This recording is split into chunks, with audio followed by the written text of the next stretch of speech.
Chapter 23 of Workers Together. This recording is in the public domain.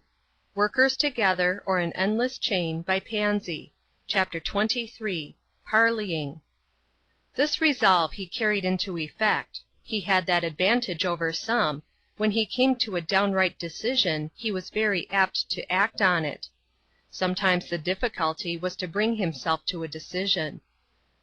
He waited only to learn, if he could, who the poor young man was, and to find that he had drawn his last gasp before doctor or minister or mother could reach him. Then he turned his back on the gaily painted pleasure wagons drawn by 4 horses, waiting to take passengers to the summer gardens, and took long strides toward the lower end of the town, in search of a little white house set back from the road, with a tree in front. As he walked and thought, he could not keep back an occasional shudder. What a place in which to die! A railroad train, and a Sabbath morning, and the mothers and the ministers and all the praying folks at home. Ah, there was the little house. How came he to think he could go away from the city without a sight of it? He felt now that there was no sight anywhere in the world quite equal to it, for it sheltered his mother. He went softly around to the back door. He peeped in at the window. No fear of mother not being there to receive him, for she was lame, and never went away from home. There she sat in her little rocking chair, the one that he had bought for her. The little square stand, old-fashioned and worn, was drawn near the open window, within reach of her hand, and on it lay that old, large-print, brown-covered Bible, out of which she had read when she rocked him to sleep on her bosom. It was open, and her spectacles lay on it. She was ready to read. The little room had a cleared-up, Sabbath air all about it. All traces of the week-day sewing and knitting had disappeared. The work-table was covered with a fresh white cloth, and on it stood a tumbler filled with sweet-smelling blossoms. How quiet it was, and pleasant! And the look of peace on his mother's face was good to see. He would not have gone back again to his work without it for the world.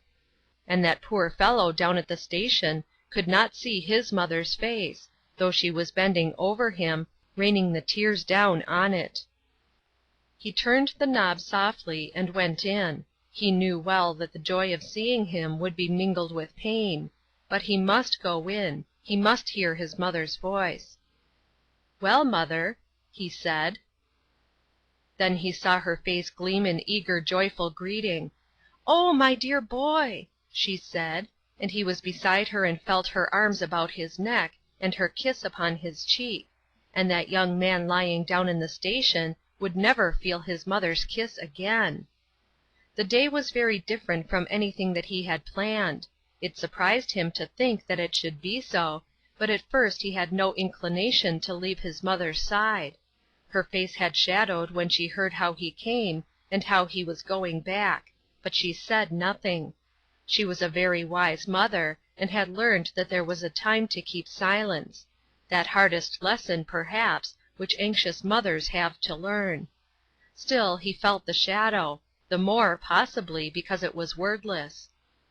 It was after the little sister came home from Sabbath school that he told about the sick young man on the train. Somehow he had not felt like telling his mother in the hush and privacy of the morning, but with a 12-year-old sister fluttering about, it had seemed to him that it would not be so awfully solemn. But as it happened, the child deepened the impression. "I wonder if his mother is a widow!" she exclaimed. "Why, darling?" questioned the mother. "Do you think you know who it may be?" "No, mamma, but it makes me think of the lesson for today. Don't you know, mamma? He was the only son of his mother, and she was a widow. I was thinking that when Jesus saw that mother, he had compassion on her. Oh, dear, if he could only have been on the cars this morning!" "Do you think he would have been this morning, daughter, if he had been on earth?" "Oh, no, mamma, of course not," and the little sister gave a quick, startled glance at the brother who had come to them on the Sunday train.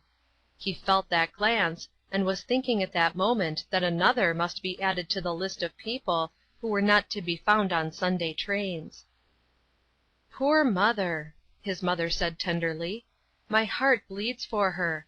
But there are many widows, daughter, who have only sons, and there are more sorrowful things than death in the world." "Yes, but, mamma, Jesus said to this one, 'Young man, I say unto thee, arise.' He is stronger than death." "Dear child, he says those words to many a young man who will not listen to them. Oh, that my son would hear his voice calling to him." The words were low spoken and tremulous. They hardly reached the ears of the sister standing a little way off, but the son heard distinctly. There was something about them that made him shiver. They seemed to pass through his outer consciousness, if I may use the term, and reach his soul. The young sister looked from one to the other of the two faces, and moved softly away, awed with a sense of a third presence which she could feel but could not understand.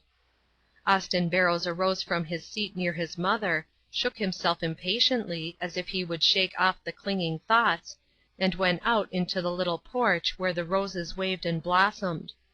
He picked one and pulled its leaves off with a nervous hand, and scattered them for the wind to blow away. Meantime he gave himself an irritating lecture. "I should really like to know what is the matter with me. I was never so upset in my life. I'm sure I was always aware that there was such a thing as death in the world; and since a man has got to die when his time comes, I don't know why it is any worse to die on a railroad train than anywhere else." Yet as he spoke he shivered again, and he knew in his heart that it was not, after all, the railroad train, nor yet the dying, that made him shrink. It was the thought that he was not prepared to die. If the summons had been given to him instead of to that young man, he would have been utterly unprepared to meet it. Then came conscience up to have his word with this parleying soul. "You are a fool," said this plain-spoken monitor, "simply a fool. You say you always knew that a man must die when his time came, and certainly you knew that your time might be today. You have no assurance to the contrary. Why, then, did not common sense lead you to make the necessary preparations? If you were certain of going to Europe within a few years, and if it were possible that you might be called upon to start today, would you not consider yourself an idiot if you gave no attention to the preparations, especially if there was nothing in the world to hinder you getting all ready at once, so that it would not inconvenience you to start at a moment's notice? You mean to get ready some time to die. You have always said so. You know just what to do in order to be ready. Yet you let the days go by, and keep yourself at the beck of such fellows as that Robert Parks, and keep your mother in constant anxiety, so that she is paler and feebler today than you have ever seen her before. Now, really, if you are not a fool, what do you call such conduct?" The young man's face flushed a little. Nobody but himself would have been allowed to use such language to himself, but he could not help feeling that it was true. His mother had been faithful in her teachings. Miss Saunders had been a faithful Sabbath school teacher. Dr. Everett had been a faithful friend. Like Robert Parks, he knew the way perfectly. Neither had he gone so far out of the way, in some respects, as had Robert Parks. For instance, he had never neglected his mother. Yet this afforded him small relief just now. Glancing in at the little window, he could see her worn face. She was fading, it was very apparent. He would not have her long. Was it worth while to burden her heart with unnecessary fears for him? What did he want to do with his life that would be hindered if he should make the decision now, and settle this question forever? Parks would sneer, of course, but was he really afraid of that fellow's sneers? Then he must be a coward, and he never supposed himself to be that. The boys in his set would cut him, but he was not so attached to them that this ought to make any great difference. His mother was praying for him. He could see her lips move behind the hand which was shielding her face. Her head lay back against the cushion, and he noticed that her hair was very gray, although she was young. Sorrowful days had his mother seen. He had it in his power to give her a great joy this day. Should he do it? These were some of his thoughts, and others ran counter to them. "Pshaw!" he said, kicking the fallen rose leaves right and left. Fiddlesticks! What a gay time I was going to have to–day! Not a thing have I done that I planned to do. What will the fellows think? Some of them are looking for me, I dare say. What am I to tell them about how I spent the day? This won't do. I believe I will go down to the gardens as soon as I have had my dinner. Mother can't complain. I have given most of the day to her, and I must get back to–night, of course. I don't know when I have had such a day. I hope it will be a long time before I have another like it. I wouldn't have supposed myself so easily upset. It is all owing to that Parks. If he had kept his appointment this morning, as he ought to have done, we should have carried out our program and had a good time, and mother wouldn't have had it to worry her. I must get away as soon as dinner is over. Chapter 24.